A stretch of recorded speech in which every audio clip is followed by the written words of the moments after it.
Durabo, je suis durable, presque éternel.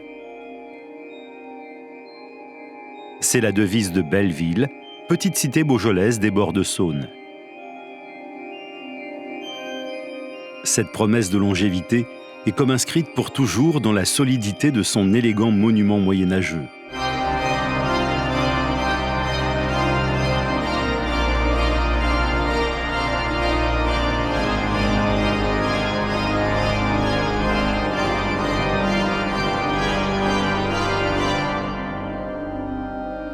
Poème de Pierre, évocateur de toute la création par l'extrême variété des motifs de ses chapiteaux et de ses corniches, Notre-Dame de Belleville est d'abord le fruit du lyrisme d'un cœur ardent, Humbert III, sire de Beaujeu. En 1168, dans le quartier le plus reculé de la cité, il fonde une abbaye dont l'église est le seul vestige.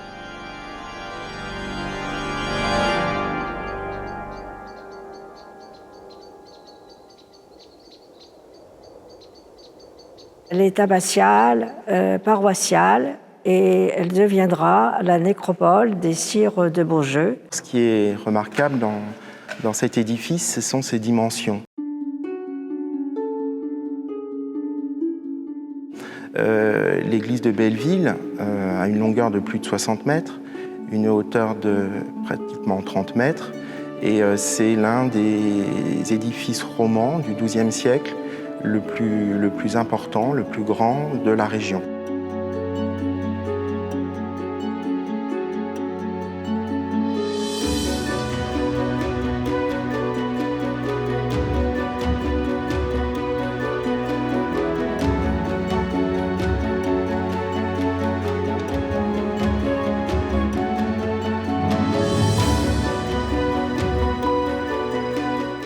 Il a été construit en seulement 11 années. Cette rapidité pour un édifice aussi grand illustre à mon avis très bien l'importance, la puissance et la richesse des seigneurs de Beaujeu à cette époque.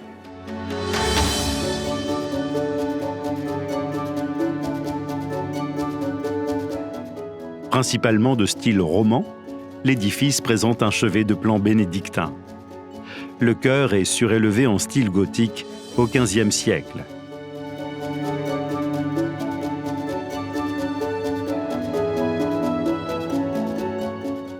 Les vitraux du XIXe siècle racontent la fondation légendaire de l'abbaye.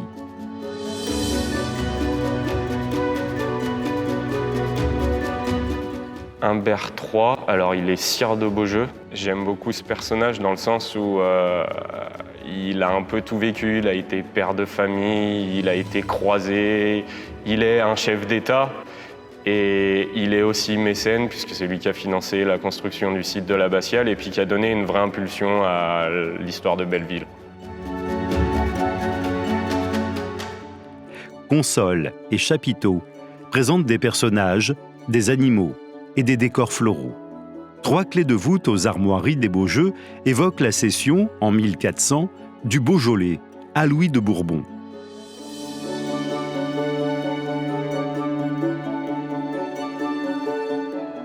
En 1179, la consécration de l'église à Notre-Dame. Puis, dans les siècles suivants, on peut parler des troubles qui ont eu lieu avec les Huguenots et les révolutionnaires qui ont détruit le cloître, le jubé, les mausolées des sires de Beaujeu.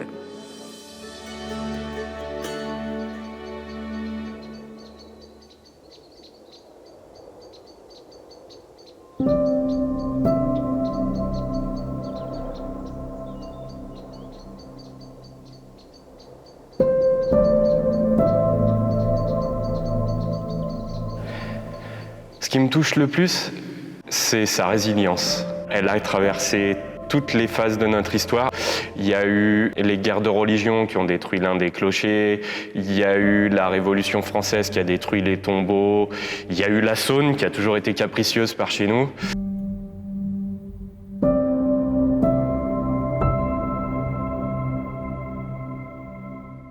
Sur le plan de l'histoire de l'art, c'est un édifice également très intéressant puisqu'il témoigne très bien, il illustre très bien l'évolution du roman au gothique. On peut le constater aussi au niveau des Trois Roses et on voit l'évolution de la mise en œuvre des roses et des réseaux qui sont de plus en plus ajourés, de plus en plus aériens et qui montrent aussi l'évolution architecturale de cet édifice. Il y a 3 rosaces. La première rosace, qu'on appelle la rosace romane, n'est pas tout à fait ronde, régulière. La seconde, qui est gothique sur le côté nord, n'est pas centrée. Et puis la rosace de 1175 est magnifique. C'est ce qui rend le monument attachant, parce qu'il y a cette forme d'humanité où on voit le progrès acquis par les bâtisseurs. Et c'est touchant.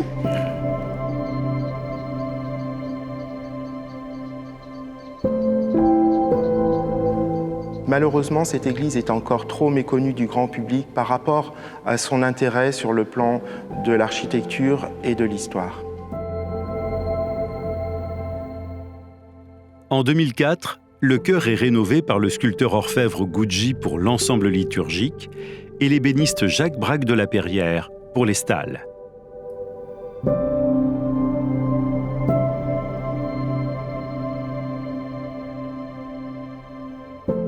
Un aménagement extérieur évoquant le cloître est créé en 2006 à son emplacement originel.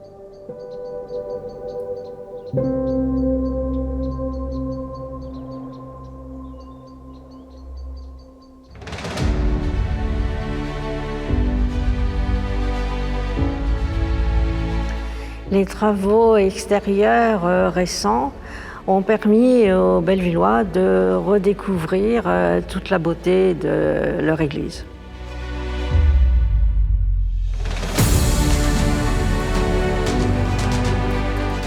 Parce que même si elle a beaucoup souffert et qu'elle est toujours là, grâce aux travaux, on espère pouvoir la faire continuer encore 800 ans de plus.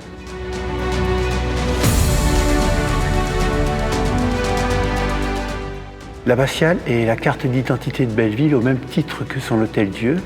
Elle contient toute l'histoire du pays. Du sire de Beaujeu de retour des croisades, elle a connu les grandes inondations, mais elle est toujours là, elle est fatiguée, mais elle est puissante de son art roman.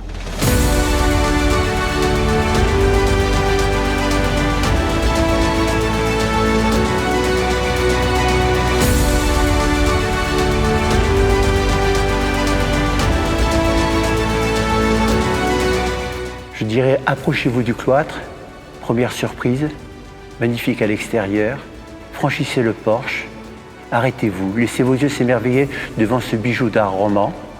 Ainsi vous comprendrez notre engagement à vouloir restaurer cette abbatiale. Particuliers, entreprises, aidez-nous à sauvegarder ce patrimoine pour les générations futures via la Fondation du patrimoine.